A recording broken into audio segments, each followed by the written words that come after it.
agora a gente vai falar sobre a saúde dos olhos, principalmente agora no inverno. Será que realmente a gente precisa ter alguns cuidados especiais? Quais são as doenças mais comuns que deixam aí os olhos mais frágeis durante esse período do ano? Para falar sobre isso, eu estou recebendo o Dr. Sérgio Crivelin, que é oftalmologista do Hospital SEMA. Tudo bem? Tudo bom, bom dia. Seja bem-vindo, tudo jóia.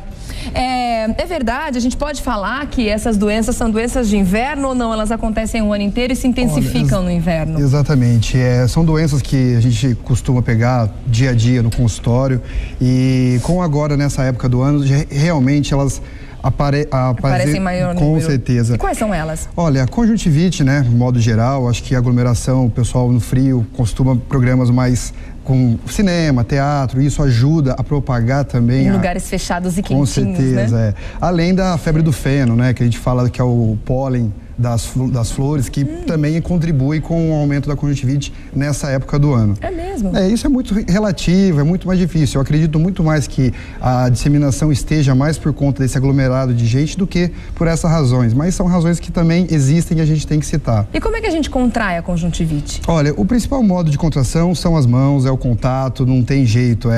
No início da conjuntivite não tem como a gente, assim, não é de um dia, não é de uma hora para outra. Ela começa com olho vermelho, irritação, prurido, entre outros sintomas, e nem sempre você precisa ter todos esses sintomas para estar com a conjuntivite. Às vezes você tem você adquire um vírus com uma virulência um pouco mais baixa e às vezes ela fica só com um pouco de secreção, o olho levemente vermelho e é uma conjuntivite. E você não chega a perceber que é uma conjuntivite, o seu sistema imune dá conta do recado. Às vezes você nem procura o médico. E você contamina um monte de gente. Exatamente. Indo por aí. Exatamente. Então a questão é o toque, precisa ter o contato, não pelo ar, a pessoa está aqui, eu estou aqui, você está com conjuntivite, eu não pega. Olha, assim, existem alguns estudos, mas é muito difícil. O que mais acontece é o contato mesmo, são as mãos.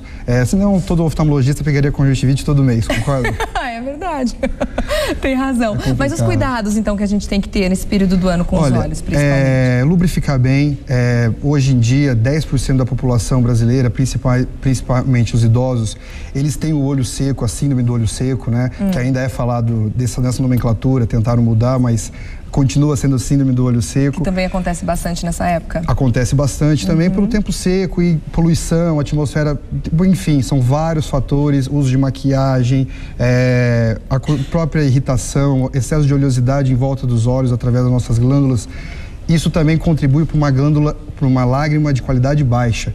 E isso faz com que acontece, enfim, pequenas lesões nos olhos. E além disso, a lágrima também possui uma propriedade que ela ajuda a não deixar, ajuda a proteger contra a conjuntivite, como as outras bactérias, vírus, enfim. Tá certo. Então a gente precisa ter uma lágrima boa. Você tem até aqui para mostrar pra gente como é que funciona no olho a evolução da conjuntivite, pra gente entender um pouco melhor. Como é que é essa doença? Vamos lá. Essa aqui é uma animação, né? Um pouco, o olho começa a ficar vermelho. Às vezes a pessoa procura a gente com vermelhidão e algum pode ficar à vontade. Aí, se você consegue acompanhar assim, doutor? Consigo sim. A gente consegue perceber que o vermelho fica em volta do olho todo e não só em alguma localização. É muito comum pessoas que procuram a gente no consultório e falam, doutor, acho que estou com conjuntivite. Não é uma leve inflamação. E às vezes volta depois de 3 dias com realmente uma conjuntivite. Fala, e agora? O que é? Porque assim, no início, qualquer lesão que você tem no olho, por coçar demais, ou algum pequeno machucado por algum cisto, alguma coisa, é uma ferida, é uma porta de entrada. Então, às vezes, a conjuntivite demora algum certo tempo para começar a manifestar com secreção, olho vermelho. E, às vezes, quando esse paciente procura a gente, na verdade, ainda ele não está com uma conjuntivite. E, às vezes, é uma pequena inflamação. A conjuntivite, por outro lado, ela deixa o olho inteiro vermelho, dá um edema, coça demais, o pessoal, né, que a gente chama de prurido, mas o pessoal fala, doutor, eu não aguento mais, eu quero arrancar o meu olho fora. Mas no lugar disso não pode. Uma das contraindicações é não coçar o olho, não só na conjuntivite, tá, mas no dia a dia. Além de envelhecer, da ruga, pessoas que têm algum problema como ceratocone ou um astigmatismo muito grave, pode prejudicar ou agravar esse quadro. Então, assim, na verdade, no olho a gente não mexe, não coça. Tá coçando, tá ruim. Compressa gelada. E esses são os cuidados, né? Na sequência, esse vídeo mostra também o tratamento e os cuidados que a gente deve ter? Mostra. Aqui mostra, né, o uso do antibiótico, como colírio. Nem em todas as conjuntivite é usado o antibiótico, tá? Em conjuntivite virais, por exemplo, ou químicas ou alérgicas, a gente não usa o antibiótico. Em contrapartida, na bacteriana, nós temos que usá-lo. Compressas geladas, né? E o principal, a lavagem das mãos. Tá, isso também tem que ser um cuidado intenso. As pessoas nessa época, a gente está percebendo que estão aí relaxando um pouco com a questão do uso do álcool gel, que é tão importante, né? Não só na questão da conjuntivite, mas da gripe A, que tem muitos casos. E na verdade o álcool ideal é o álcool 70, né? Que existe em 90, que evapora muito rápido e um pouco mais fraco. Não, o ideal para fazer a higiene, que tem o tempo para fazer a asepsia, é o álcool 70%. Aquele que a gente usa para limpar um biguinho do bebê. Exatamente. Né? Tá certo. E você trouxe aqui alguns itens também, né? Como colírios, por exemplo. Nessa época, quem usa principalmente computador por muito tempo, quem fica num ambiente com ar-condicionado trabalhando por muito tempo, é importante usar aquela lágrima? Sim, é importante. Em colírio? Mas, às vezes, não só a lágrima consegue arrumar todo o nosso olho, entendeu? Dar esse suporte. Por quê?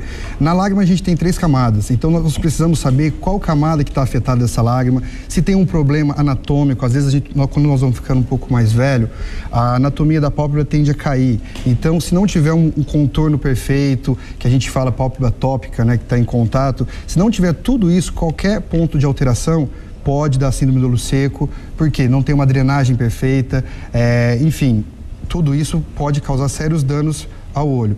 Existem alguns métodos que nós podemos fazer dia a dia, que não é muito bem divulgado, como escovar os dentes, todo mundo sabe desde a infância. Lavar os cílios, você já ouviu falar alguma vez sobre? Não. Então, como que a gente pode fazer? Então, através de shampoos neutros, existem alguns específicos para estar fazendo essa higiene.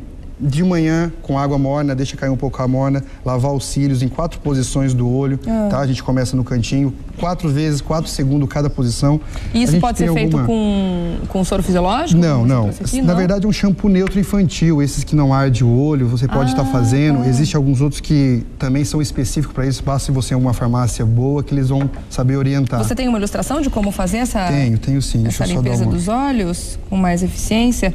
Você trouxe uma lente de contato ali também. Essa lente tem alguma influência na disseminação aí, na complicação de alguns problemas nos olhos? Vamos lá. O uso da lente de contato também tem que ser feito por pessoas... Opa, quase que a gente derruba aqui. Não tem problema. Vamos lá.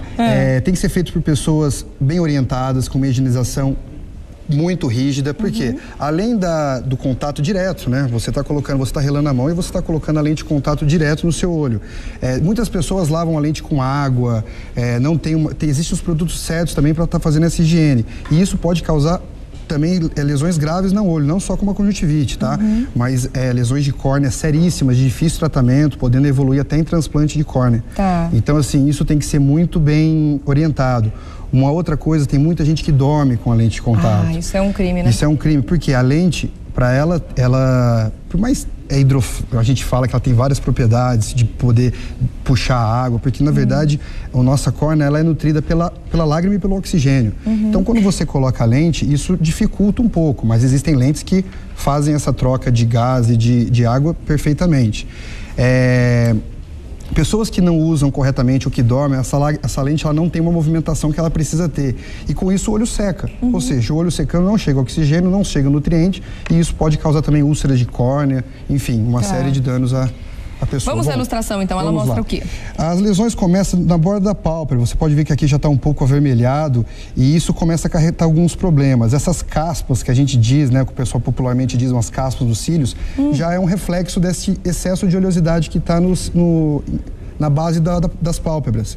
Então, você lavando isso, usando esse shampoo e algumas medicações, às vezes, também ajuda a eliminar isso e a lágrima vai ter uma qualidade melhor.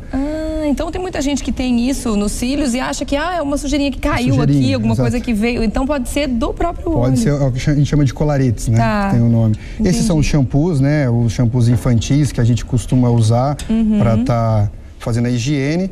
Aqui são glândulas, esses são as gotículas de óleo que fica, a gente não consegue ver olho nu, mas quando você vai no oftalmologista que ele usa o nosso microscópio, a gente consegue avaliar muito bem isso. Bom, sobre a higiene, bem bacana. Nós temos alguns locais, tá? Aqui para você entender um pouquinho, as glândulas ela fica exposta aqui. A gente fazendo essa pressão, a gente tira esse excesso. Você entendeu? De oleosidade. E aí vai dando uma qualidade melhor. Tem as primeiras posições, tá? No cantinho, isso daí você... É mais para ilustrar mesmo, porque o dedo acaba sendo grande, então fazendo só a lavagem de cima para baixo do cílio já é o suficiente. Já completa a lavagem como tem que ser, né? Aqui só os locais, tá? De transição. E aqui os usos. Mas é bom saber, porque eu, na verdade, nunca tinha ouvido falar dessa higiene que a gente tem que ter com os olhos. Então é importante que, se de repente o seu oftalmologista até então não comentou com você sobre isso, pergunte a ele que ele vai saber orientar. Com certeza. Muito bem, não é, doutor Sérgio? Bem. Muito legal. Obrigada pela sua participação aqui, doutor Sérgio Crivelin, oftalmologista do Hospital SEMA. A gente espera você numa próxima oportunidade. Obrigado pela oportunidade. E a gente